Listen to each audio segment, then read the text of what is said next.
Your honour, నిందితుడు సభ్య సమాజం పట్ల గౌరవం లేకుండా అతి కిరాతకంగా పగలే.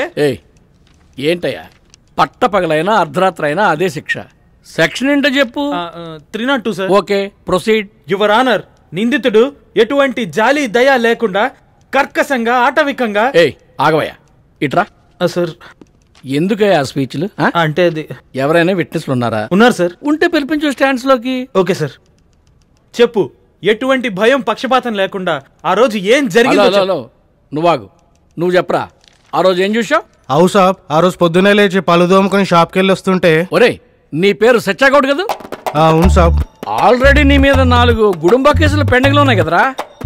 ఎస్ఐ గారు, వీడు బోన్ దగ్గరనే మళ్ళీ బోన్ ఎక్కించాను అరెస్ట్ చేసి. అరే పారిపోతున్నాడు, రిమాండ్ చేద్దాం. పట్టుకోండి. ఇంకా బోల్డ్ మంది సాక్షులు ఉన్నారు సార్. మీరు ఒప్పుకుంటే ఇప్పుడే ఓ విట్నెస్ ని ప్రవేశపెడతాను. అసలు నువ్వు లా ఏ కాలేజీ నుంచి పాస్ అయ్యావు? ఇలా కొత్త సాక్ష్యాలను ప్రవేశపెట్టాలంటే అట్లీస్ట్ 1 month ముందు నోటీస్ ఇవ్వాలి. ఇప్పుడు ఇస్తాను సార్. అప్పటిదాకా నీ తప్పు వల్ల అతను జైల్లో మగ్గిపోవాలా? Sorry, bail is granted.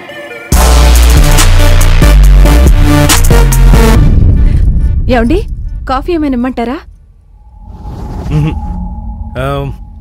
నా పేరు అశోక్ కుమార్ రెడ్డి. మా నాన్న 7 సార్లు ఎమ్మెల్యేగా చేశాడు.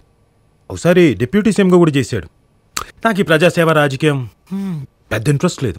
హ్యాపీగా దుబాయ్లో బిజినెస్ చేసుకుంటూ ఉండేవాడిని. కొన్నాళ్ల క్రితం ఇక్కడే హైదరాబాదులో నడి రోడ్డు మీద మా అన్నయ్యని నాన్నని దారుణంగా నరికి చంపారు. దాంట్లో భగవాన్ దాస్ ప్రైమ్ అక్యూజ్డ్. ఇమ్మీడియట్గా వాడిని నేనే చంపించుంటే నాపై ఫ్యాక్షనిస్ట్ అని ముద్రేసి దూరంగా పెట్టేవాళ్ళు. తొందరపడలేదు కాబట్టే సింపతి వర్కౌట్ అయి మంత్రి పదవి ఇచ్చారు. నువ్వు వాడిని చంపావు, అందుకే నీకు బెయిల్ ఇప్పించాను. రాజు, నాతో కలిసి పని చేస్తావా? మీరేమడిగినా చేస్తాను, కానీ మీరు నాకు పని చేసి పెట్టాలి.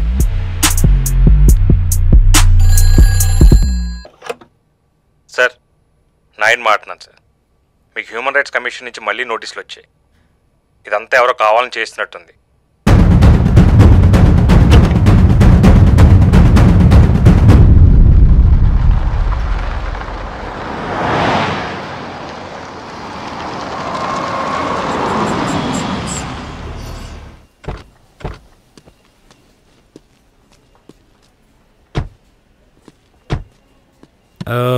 రాజు, రాబోయే రోజుల్లో మనకు తెలిసిన ఇండియా చాలా వేగంగా మారబోతోంది. ఢిల్లీ గద్దెనెక్కిన తెలుగు పెద్ద ఆయన ఇండియన్ మార్కెట్ ఓపెన్ అప్ చేశాడు. గ్లోబలైజేషన్కి తెరలేపాడు. అంటే ఇప్పటి వరకు మనం గూడ్స్ ఇంపోర్ట్ చేసుకోవాలన్నా, ఇక్కడి నుంచి ఎక్స్పోర్ట్ చేయాలన్నా చాలా రూల్స్ అండ్ కండిషన్స్ ఉండేవి. ఇప్పుడు అవన్నీ మారిపోయాయి. మనం ప్రపంచంలో ఏ మూలైనా పెట్టుబడి పెట్టొచ్చు. ఏ దేశంలో వాడైనా ఇక్కడికి వచ్చి పెట్టుబడి పెట్టొచ్చు. దీనివల్ల కొత్త కంపెనీలు, కొత్త వస్తువులు మన దేశంలోకి వస్తాయి. అయితే ప్రపంచ స్థాయి పోటీ తట్టుకోలేక కొన్ని లక్షల ఫ్యాక్టరీలు మూతపడతాయి. పాత మెషినరీ, ఎక్విప్మెంట్ అంతా స్క్రాప్ ఐరన్. చైనా, జపాన్ లాంటి దేశాల్లో దీనికి మంచి డిమాండ్ ఉంది. పేరుకే పాత సామాన్ల వ్యాపారం.